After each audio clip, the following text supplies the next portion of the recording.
Welcome to Environmental News and Notes. I'm Marilyn Elie. Today I'm here with Susan Leifer and Sally Gellert. We're just finishing a meeting. We just finished it actually at Stony Point. And so this is some of the highlights of the meeting. It's the Convergence. We meet once a month. All are welcome. We meet at Stony Point, which is at 17 Cricket Town Road. And we invite you to come, see what we do in person, join in if you would like to close Indian Point. And today's agenda was, well, every agenda is long. We have long meetings. We start at 1:30 and we go until 5 o'clock, sometimes later, because we always have a lot to talk about and a lot to plan.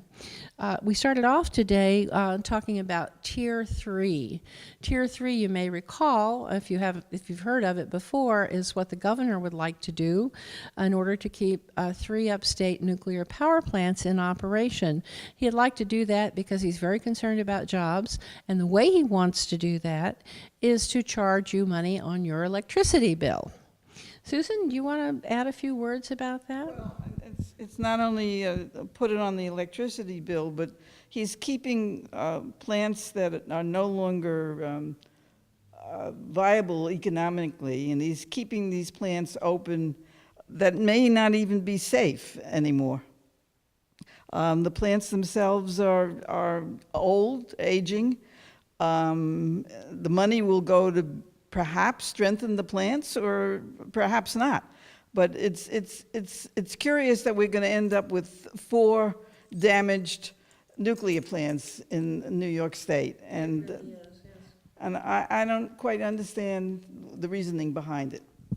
Yes, I think it's very political, if there is any reason. I certainly nothing rational. Sally, did you want to say something about the environmental impact of that? Sure. These are reactors that leak radiation, that have a potential for a true disaster rather than just the everyday leak of this stuff.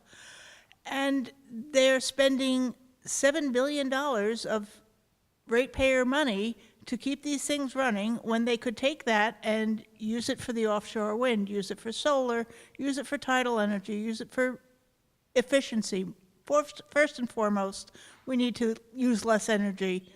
Well, I have heard it said that it's much easier to pay the person than to pay for a position.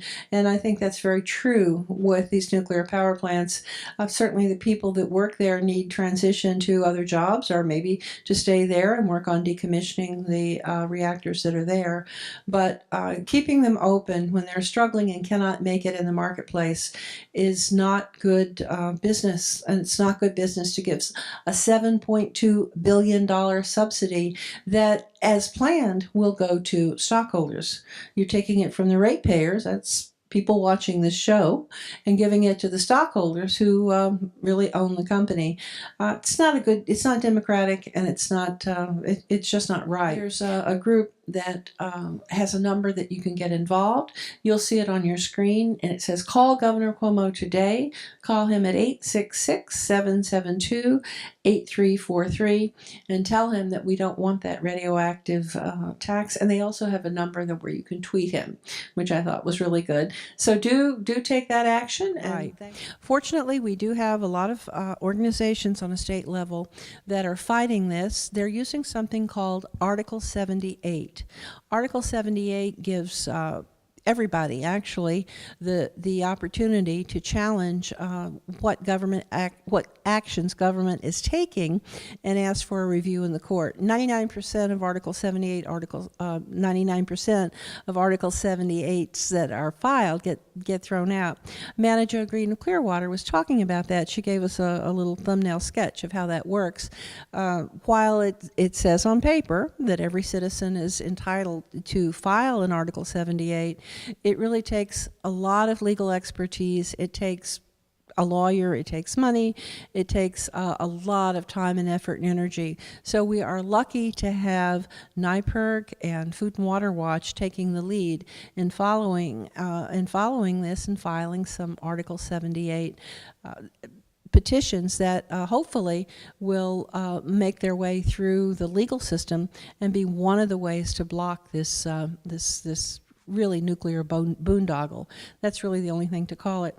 It will be in court. Interestingly enough, there are other energy groups, generators who make a lot of money selling electricity, going to court too. What they're saying is that, first of all, the Public Service Commission does not have the right to make this kind of law. It belongs to a federal organization like FERC, or it belongs to the state legislature, or that just needs to be reviewed differently, and that the proper procedures for timing were not followed. So right now it's in court. It'll play its way out there, and we'll see what happens. In the meantime, nuclear proponents in other parts of the country are saying, look at New York. Look what New York has done. New York got it right. Let's do it. Let's do that too. Let's follow New York's lead, which is not something that those of us who understand nuclear and opposed to nuclear want to see. So altogether, the government, and they're calling it Cuomo's tax. I think that's a good name for it.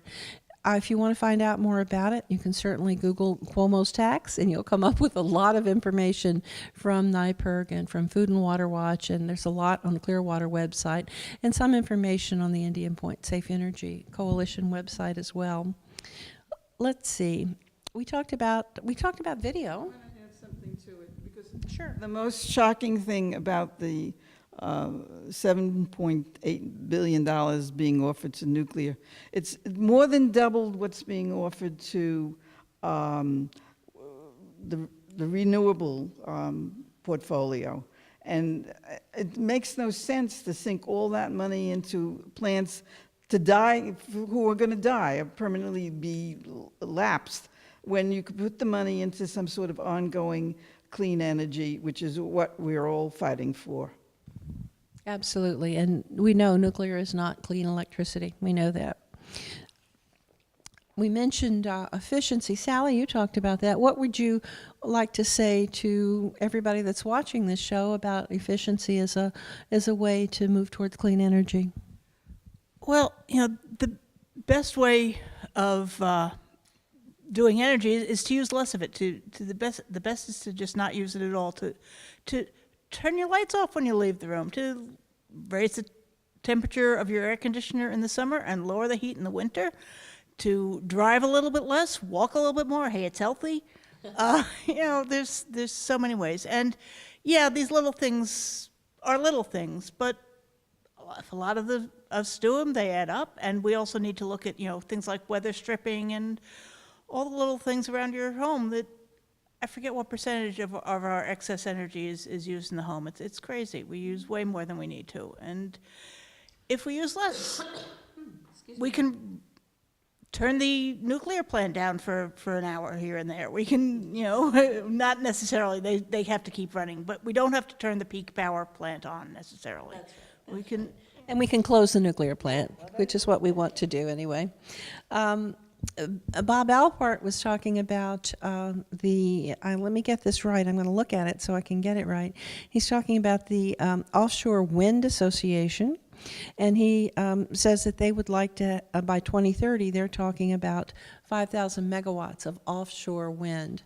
There's been a lot of meetings about windmills, and there are people who have really taken offense at windmills, both because of the way they look and also they just don't want them in their neighborhood. Manager Green talked about how NYPIRG is going to have a special meeting for the wind people, and they can air their concerns. And in fact, I think she said they've already done that, and what they're moving on to is setting some standards so that the windmills can be placed properly, and there will be some guidelines for placing them, which means that they'll be out of the byways and flyways of birds, and certainly where there is peak wind, and they're always going to be visible from somewhere. But that might be just one of the things that we need to get used to as part of our landscape. It's interesting because I was down at the Atlantic County Waste Management area last summer. They have 5 wind turbines there, which is the most they could put on that property. And they were delayed for quite a while until they got the Audubon Society stamp of approval, so that there is a way to do it that avoids the killing a lot of birds. Yeah, and Actually, the Brigantine Casino Hotel, they thought, oh, you can see the wind turbines from this room, that nobody's going to want those rooms. Turns out those were premium rooms. Everybody wanted to look at the wind turbines. That was the way at Gemini Peak. They put in one windmill, and and then it took out so much, it took their electricity costs down so much, they put in another, and what they found was people wanted to go up and see the windmills, so that now they have tours up to the windmills, and big turbines, you can actually go inside of one. The inside of a turbine is I've been in one, it's probably about half as big as this room. Well, no, not that big. Told us the nacelle on the top of the ones in Atlantic City. I think she compared them to a school. On top, but I mean just walking in the door at the bottom is, yeah. It's not that big, but it's awfully tall when you look up. Yes. Okay, that's offshore wind for right now. And efficiency. I want to go back to efficiency because Sally talked about everything that people can do for efficiency, but what I learned is that Con Ed is asking various corporations they can give them 2 hours notice or 7 hours notice or 24 hours notice.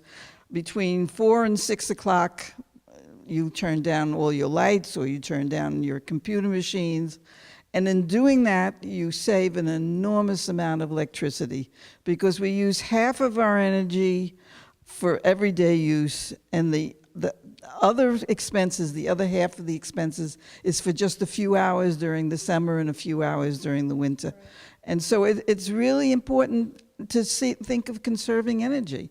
I mean, England uses 1/5 the amount of energy we use. Japan uses 1/5 the amount of energy that England uses. So people can live well without exorbitant amount of energies. We could live the way we live now and use a lot less energy if we were careful and if we were more insistent that the devices we use be energy efficient. And also timing. If you run my parents have this wonderful machine that washes and then dries in the same machine. So you could put a load in, go to sleep at 11 o'clock at night, and come up to dry clothes in the morning, clean, dry, not pressed, not folded, but hey, and the energy is cheaper then because less people are using it. It's less of a tax on the system. Consolidated Edison has a demand response program. You can actually get a Nest thermometer, which is about $300 or $400 but you have to have single zone heating. If you have that installed, it will let them turn down just by a degree or two your air conditioning in the summer and help them meet peak need, bring down the peak. That's what we need to do. And of course, you have complete control of that. They don't take it over without your permission. And if you want to change it, you always can. It's certainly worth finding out about if you have single zone air conditioning or heating in your home. Well, we've done offshore wind. We've talked about efficiency. We talked about green energy. We decided that we will be having our Fukushima Day program on Saturday, March the 11th, the actual day, March the 11th, that Fukushima had. I believe this will be the 6th year since Fukushima. It's hard to believe that so many years have passed already. And it's still and will remain so for many, many years to come, a real disaster. Some people talked about an ice wall that has been put around there to keep the water from going into the ocean. It was a prime Japanese project and experiment, and it did not work. So we have still radioactive water that comes down with the rains being washed down from the mountains that makes its way into the ocean, into the Pacific Ocean. And people that are displaced, people that are never going to be able to go back to some of their ancestral grounds, and there's an 11-mile exclusion zone around that reactor. Japan is working with only one working reactor now. They're getting all of their energy with only one working reactor. The government would like to start more reactors. However, if you look at the popular opinion polls, people don't want to see those reactors start. Many of them are on very active earthquake lines, and they realize how dangerous they are, and what they are doing now is working. And there is talk in Japan too of offshore wind, which would certainly go a long way to bring down the cost of their energy. They really have no natural resources on that island, so it is a problem. Like France, they don't have coal or uranium or any other thing like that. Everything has to be imported. So natural offshore wind would seem to be a good alternative. So we hope to have some people from Standing Rock and some people from the pipeline for our March the 11th program. You can put that on your calendar, and you will be hearing more about that. Our calendar is going to be on our website for the year. We're going to put that up. Mostly we meet on the first Sunday, few exceptions for holidays, and you can always call our IPSC number, our 1-800 number, and find out for sure. If you'd like to join us, you'd certainly be welcome. Jean Shaw, one of our very active members, was very responsible, along with people at WESPAC, for a press conference and a panel that happened not too long ago. It brought together a lot of our activists in different organizations. Food and Water Watch was there, and who else? Do you remember who else came to that? NYPIRG was there. That's right. NYPIRG was there, and there was a panel. We hope to get some of the video of that, and hopefully you'll be able to see it on Environmental News and Notes, because they talked about some very interesting questions and some very important things in regard to how groups can work together and what we can all do and what they're doing, sort of informed each other and made some plans for the future. Coalition building is really important, and we've been focusing a lot on that. The most important thing about her report is that we talk about decommissioning in lumps, either safe store or taking the thing apart.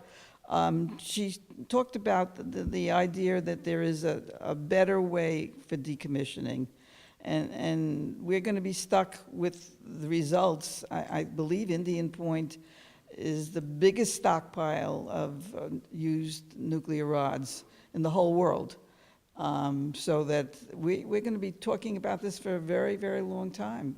Well, that does take us right into decommissioning, and that's something that Manager Green, the environmental director of Clearwater, has been concerned about for a long time. She's been working with some of the big green organizations. I'm not sure you'd call Clearwater one of the big greens. They're still a grassroots group, but Mana carries on her shoulder many different alliances, and she reaches out.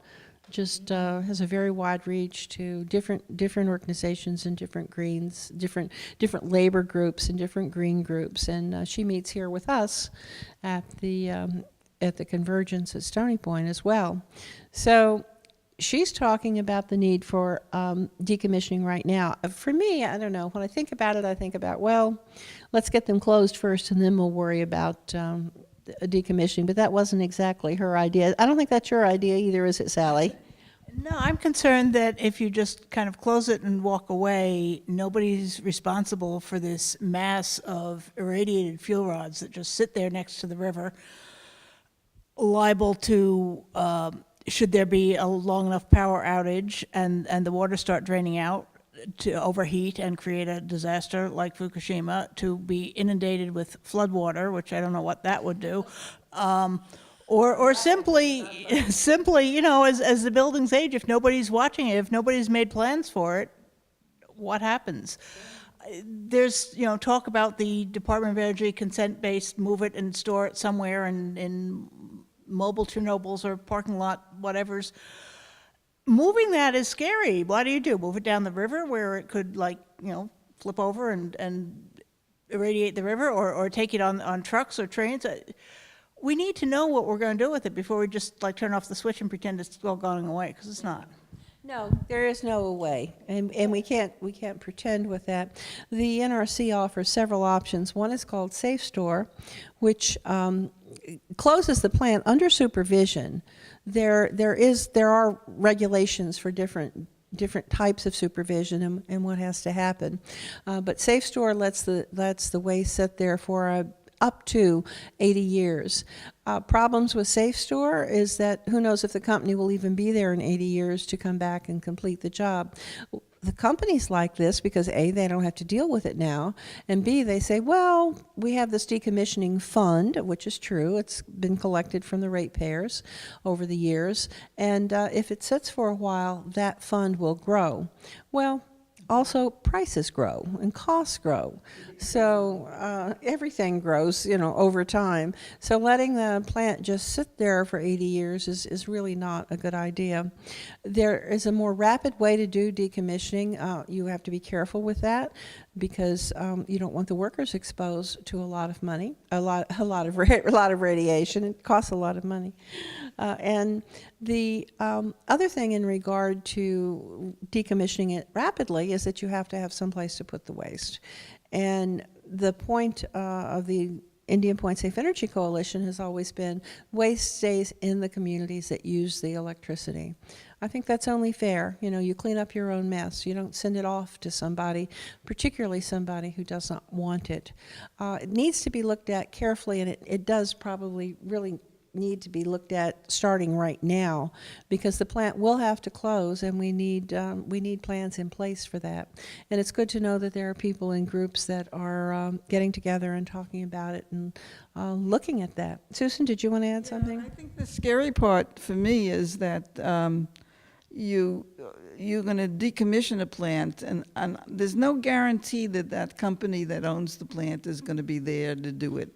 You're really leaving all of this waste for the community to babysit. And they need the knowledge, and they need the money, and they need the know-how. Otherwise, it's a very unsafe venture. And you mentioned that it's like Fukushima, but actually it's like 3 or 4 Fukushimas what we have sitting on Indian Point. So it's a potential for tremendous disaster. And if you don't pay attention to it, you have possible vandalism or some sort of malicious something. And if you do pay attention to it, it's expensive. And it needs vigilance, and it needs thinking. And we really don't have a really absolutely good solution for what we do with all of this. Which is the primary reason that we need to stop generating this highly toxic radioactive waste. We have no place to put it, and we have nothing that we can do with it. The Department of Defense is looking for communities that will take this.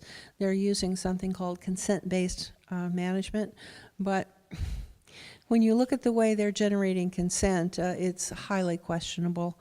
And right now, they're seemingly trying to put it on Native American land, working with some people in the tribe who would like to have the money, and other people in the tribe who have a bit more far-reaching vision and say, we don't want that, particularly on our sacred Native American tribal lands. So far they have not found a place that would take that. Sally, you? Well, assuming that they find a place that takes it without, just a money motive, but actually wants it, how do you get it there? How many communities does it have to go through on the way with first responders who have no clue as to how to deal with a radiation accident? I don't see how you can do it safely. Yes, Beyond War calls that Mobile Chernobyl, and it has every possibility for that to happen. They're not going to turn on these small roads that we have. They're not going to make the turns. There's no kind of straight road to heaven for this stuff to go without. So you have possibilities of tractor trailers overturning. You have barges down the river that could sink or turn or whatever. And then you have railroad cars that can derail. So you really aren't, there's not a really good solution to how to do this. No, but and a lot of you're right. There is no good solution. We have to make the best of a bad situation, which means stop producing it and put it somewhere where where it is, basically keep it where it is on the same property if it's at all safe. And it seems to be at Indian Point that we can store waste there in dry level, in dry casks, because it's high enough above the river. But the concerns that you both are voicing are the concerns that many politicians have expressed to me. They feel like the plant would be safer that when it's open. And I think people need to understand that that's just not true. We're all safer with Indian Point closed, and we can find a way on that property to deal with the waste, which, as Susan mentioned, is more waste than was all of that was in the spent fuel pools at Fukushima. We have a big job to do that, and the first thing is to close the plant so we can stop making it. The next thing is to figure out how we can get it out of the spent fuel pools and into dry cask storage so that we can all be safer. And we need to be working on all of these things, but we really need to convince our politicians that this is something that we can tackle and something that we can do. Thank you very much for joining us for this highlight from the November Indian Point Convergence. And again, I just say all are welcome. Yes. Susan, thank you so much for joining us. We really appreciate that. Sally, thank you. It's really good to have you here. Thank you. Action, and thank you for joining us for Environmental News and Notes. And we hope to see you again. Thank you very much.